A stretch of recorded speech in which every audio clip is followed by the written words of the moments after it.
Ladies and gentlemen, welcome back to the channel. We are here yet again at Universal Studios Halloween Horror Nights for night number 6. If I had another hand, I would show up night number 6. 5 plus 1, 6. I am super excited to be back here today. Look at her creeping.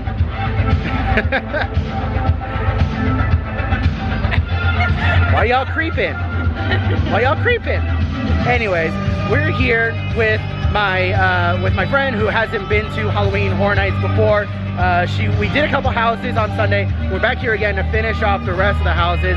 We're gonna hit up the Starcourt Mall today. That's the primary focus of this video, actually. We're gonna hit up the Starcourt Mall today. We're gonna see some of the food there, see if it's worth your time and money, try some of it out, and I'll let you guys know how it is. But we're here for another night of horror, guys. It's still September, and we are in night number 6. Many more to go through October. Let's head on inside, guys.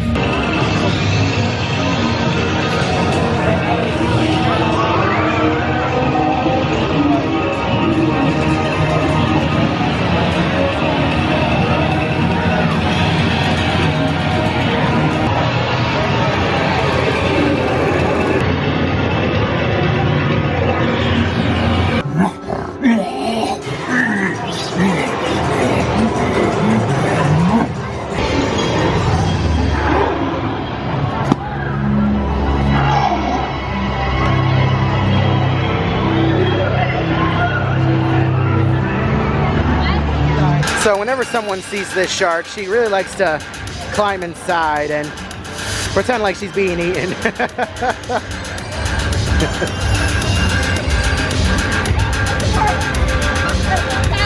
You got it.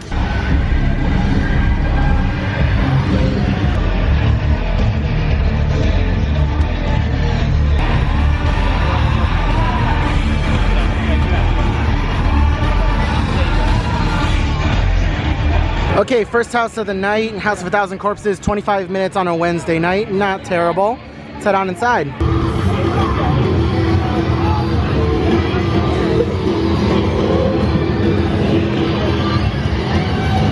Alright, just got out of House of a Thousand Corpses. Not the scariest house of the event by far, but still a decent run through. I feel like they are trying to step things up a little bit. I mean, there's nothing much more to say about it. I mean, it's by no means my favorite house of the event at all, but still a decent house. If you're a fan of the movie House of a Thousand Corpses, then I'm sure you're gonna enjoy this house. Me, not so much. Nightingales and Depths of Fear, only 20-minute wait. Not bad, gotta love Wednesdays. Still the greatest facade of Halloween Horror Nights 29 in my opinion. Nightingales, still a pretty solid house.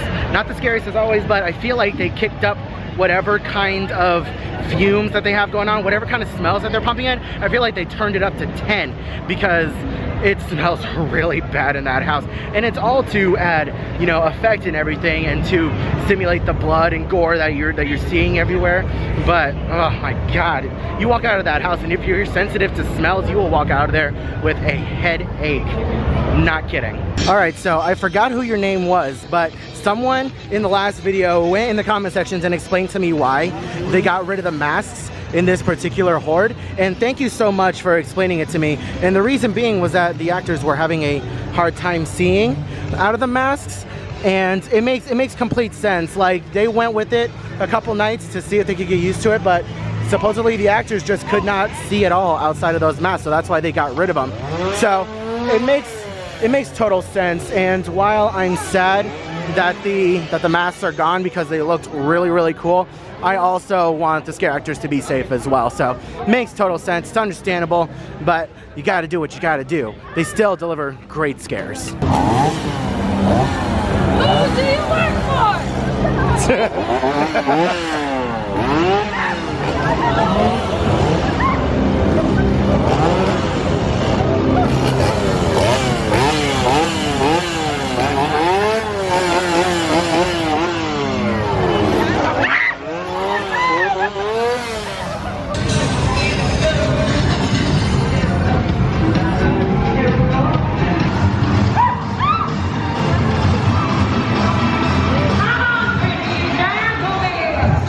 Remind you I opened this car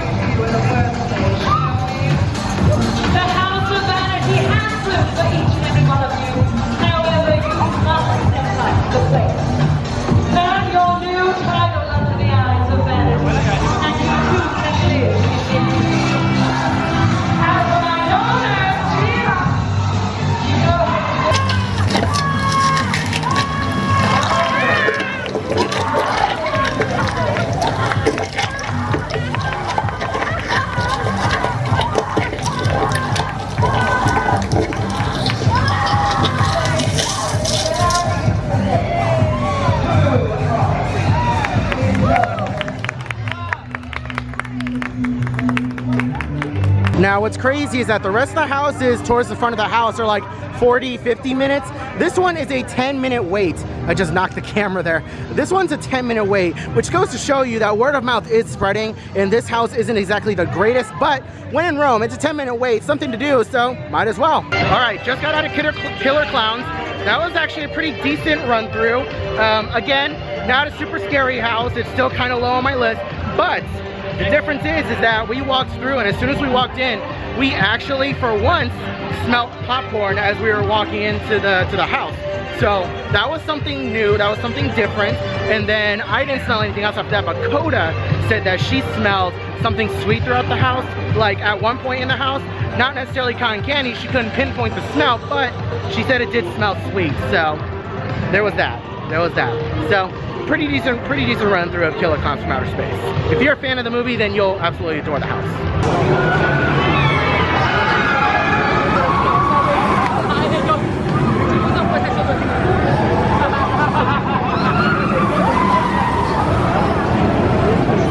Okay, it pains me to say this, and I hope that this is just a one-off thing, but that was probably the worst run-through of Ghostbusters we've had this entire season, and that sucks. There were a lot of scares that were missing.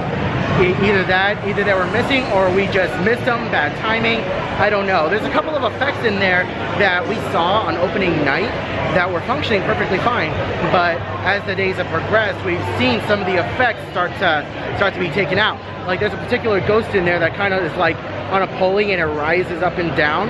Like some of that, like that hasn't been functioning since opening night. I haven't seen that ghost since opening night, so kind of disappointing, but still a good house, just not the greatest luck with this particular run through.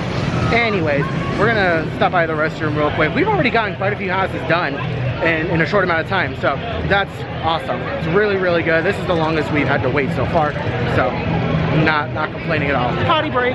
By the way, ladies, if there's ever a long line in the restroom over here, you can always run inside Monsters Cafe, which is open during the event, and use the restrooms that are in there. So just so you know, if you get out of some of the haunted houses that are back here by the Rocket and you're using the restrooms by Fallon, instead of waiting in this long line, if it's ever super backed up, just run inside Monsters Cafe and there are restrooms in there for you. All right guys, the main reason why we are here today is to eat at the Starcourt Mall Food Court that they have set up here.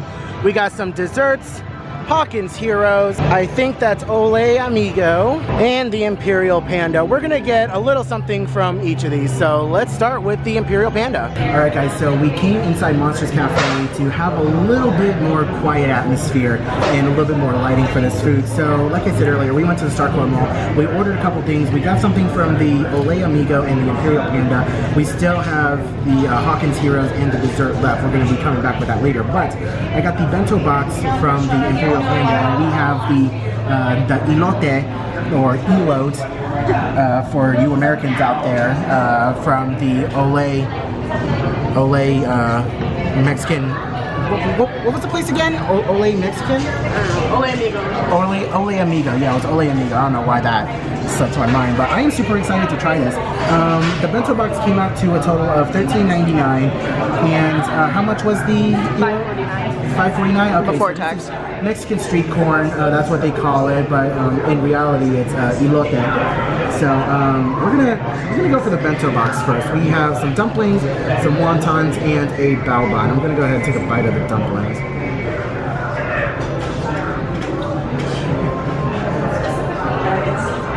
Yeah, that's good.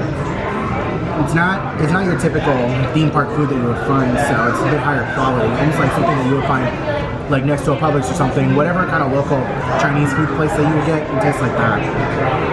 Now the bao bun looks like it just has regular chicken tenders dipped in some Asian sauce. I don't know, but I'm excited. It's supposed to be orange chicken.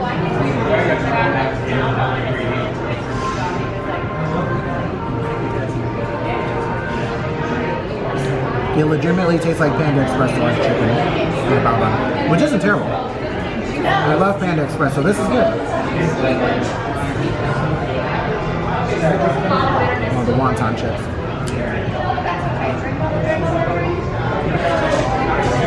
I can imagine this is what the sauce is for, because pretty stale.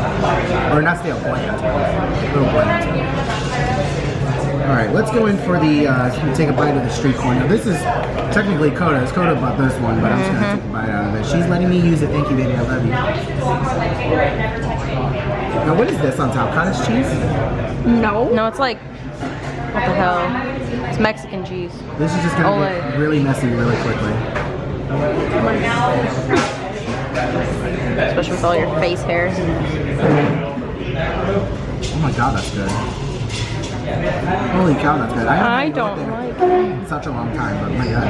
I don't like elote. But I like it elote. Very spicy, but very good. And that's delicious. Spicy? Yeah, Coda's lucky to have this. That's delicious. We're gonna get back at you with the desserts. I'm probably all messy. Okay, so Coda ran off and got a little bit of alcohol in the Universal Monsters cup. We already have the Ghostbusters one from the opening weekend, but this has passion fruit and some other kind of alcohol that Coda cannot identify. But this one's called the Saturn, if you're ever looking for it at one of the alcohol tents. So, can't wait to try this.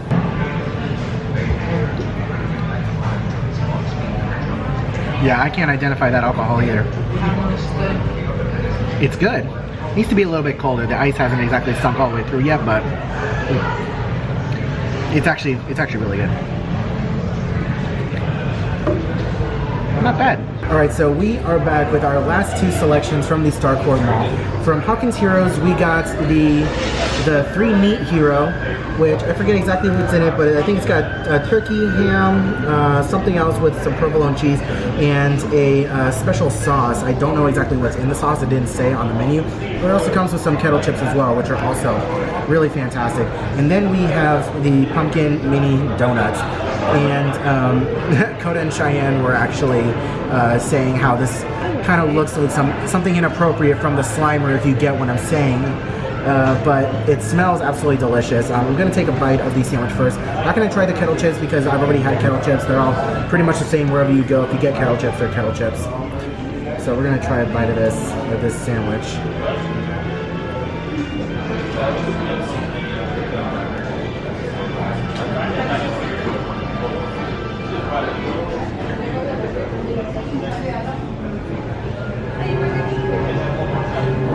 It's your typical cold cut sandwich.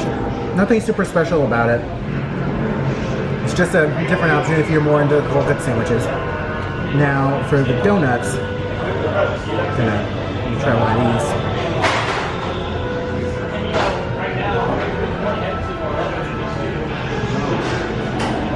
Yes, these are delicious. If you're a fan of pumpkin, super delicious. And I think it has Oreo crumbles at the bottom as well. It looks like if I'm trying not to get that, but you see you have Oreo crumbles at the bottom. It's super delicious, and the icing really adds to it. So these donuts are actually really delicious. Okay, so now that we've tried a little bit of everything from the Starcourt Mall booths, we got one food item from each. Me personally, if I were to come here again and I only wanted to get one thing, I would personally get the bento box. Coda and her sister, on the other hand, would rather get the Mexican street corn or the elote. So that's the thing. And the desserts, we only had one dessert. There are multiples. You could either get the donuts, a fried Twinkie, or a bacon on a stick. You could get that.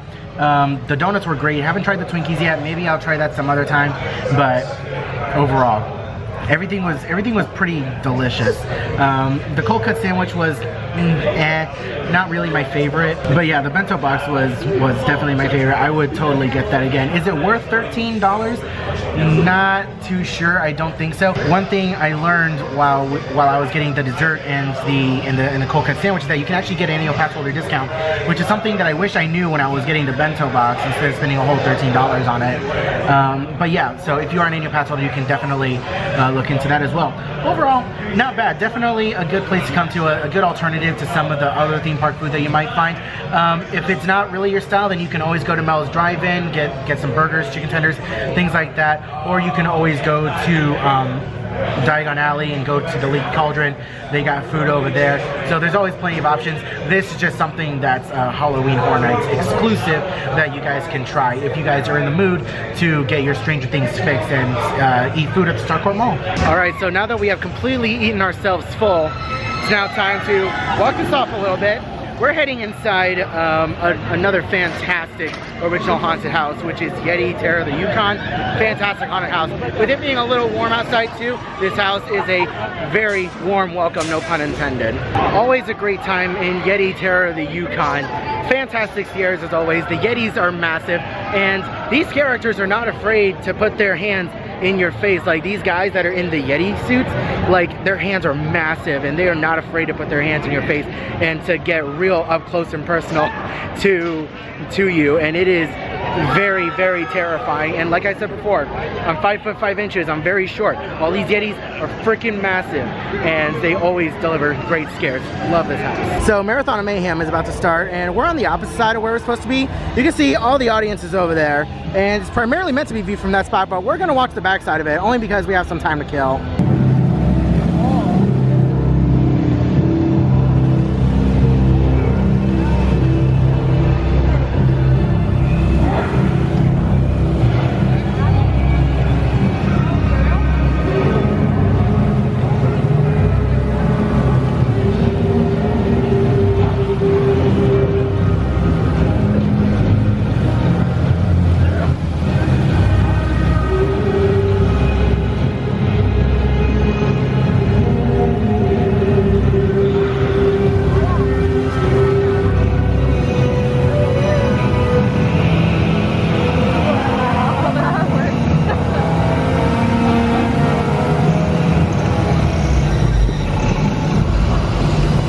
About to get wet. It's so funny. The Marathon of Mayhem show ended and you can see all the different tour group lights that came on. Like, imagine if your tour guide said, okay guys, when it's done, look for the green light. I see like 3 or 4 different green lights right now and they're all just trying to lead their groups out.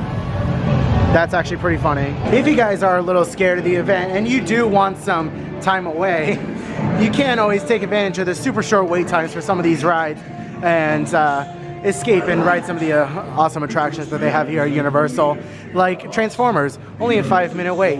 Nice break, air conditioning, just to kind of clear your mind of all the horrors that are outside and just have some fun.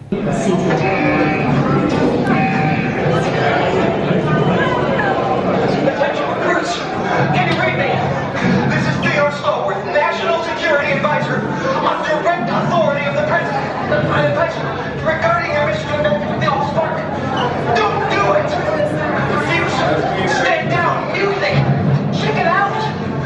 This is outrageous! Sending amateurs on a suicide mission! Don't! Stop! No!